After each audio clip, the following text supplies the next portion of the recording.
E esse excesso de demanda que é trazido ao judiciário acaba que ocasiona gargalos, ou pontos de estrangulamento, ou melhor, congestionamentos nas unidades judiciárias. É muito processo para a capacidade de processamento que os tribunais atualmente possuem. Quem trabalha numa unidade judiciária, magistrados, servidores, sabe que sempre tem um gargalo durante a tramitação do processo. Haverá processos aguardando a publicação, aguardando a análise da sentença, esperando a emissão de mandados, de cartas precatórias. Isso tudo faz com que haja esperas desnecessárias. Se nós formos verificar bem, o gargalo ele vai sempre ser ocasionado porque existe uma via de acesso que vai ser estrangulada num determinado momento para depois talvez ser ampliada.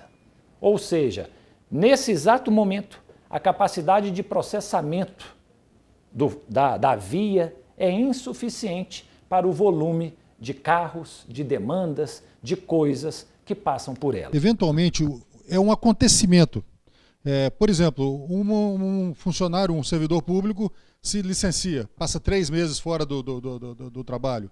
Eventualmente, nós temos um problema com o equipamento. Eventualmente, nós temos a insuficiência para processar aqueles processos, aquela demanda que está acontecendo naquele momento. Então, esse gargalo não necessariamente é uma coisa fixa, pode ser uma coisa dinâmica, né? E uma vez detectado, é preciso tomar ações corretivas para deixar os processos tramitarem naturalmente. Um exemplo desse gargalo dinâmico, momentâneo, por exemplo, pode ser visto talvez nesse caso real. Uma petição inicial com 3.500 páginas, um processo que tramita há 13 anos, cujas partes já possuem mais de 80 anos de idade, já passou por 7 juízes, ou seja, mas parece que é uma pedra enorme que não consegue atravessar esse fluxo para ser resolvido. Mas o que acho que mais toca e que eu quero falar nesse momento sobre um aspecto estrutural. Nós temos problemas de gargalos, sim, nas unidades judiciárias, mas nós temos um problema de gargalos no nosso poder judiciário. Vejam vocês no âmbito da execução. As execuções no país respondem por mais de 50% dos 74 milhões de processos que existem no Poder Judiciário. E nós temos aqui um indicador, um termômetro do congestionamento. Esse congestionamento vai medir quantas ações que entraram no ano e quantas que foram resolvidas naquele mesmo ano. Quando a gente fala de execução fiscal, 92 ações de cada 100 não se resolvem em um ano.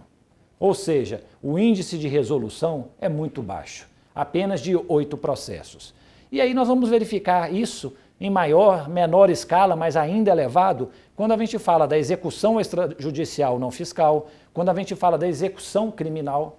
Ou seja, no âmbito da execução, nós temos um gargalo muito grande aqui no nosso país. Vale a pena cometer algum delito ou ficar devendo, vale a pena você ser réu na justiça brasileira, porque a execução vai falhar.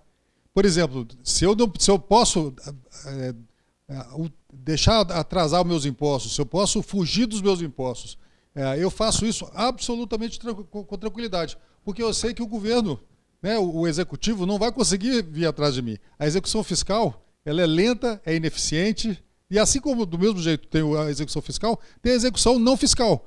Eu posso ficar devendo a um banco, posso não pagar o meu financiamento, porque eu sei que até me pegarem, até eu ter que devolver o bem, vai passar muito tempo. E o problema aqui da execução é o seguinte, muitas vezes até não depende de uma atuação do judiciário. Às vezes a pessoa, né, não tem bens para serem, né, executados e o judiciário fica de mãos atadas.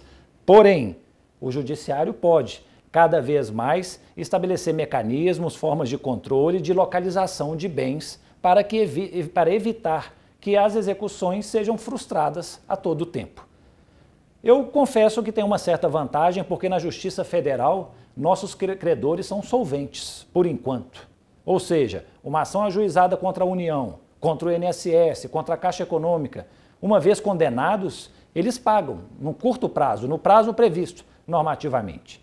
O grande problema é na Justiça do Trabalho, na Justiça Estadual, em que há particulares que vão ser insolventes ou que não vão ter capacidade econômica para arcar com o pagamento, né, com o cumprimento do julgado.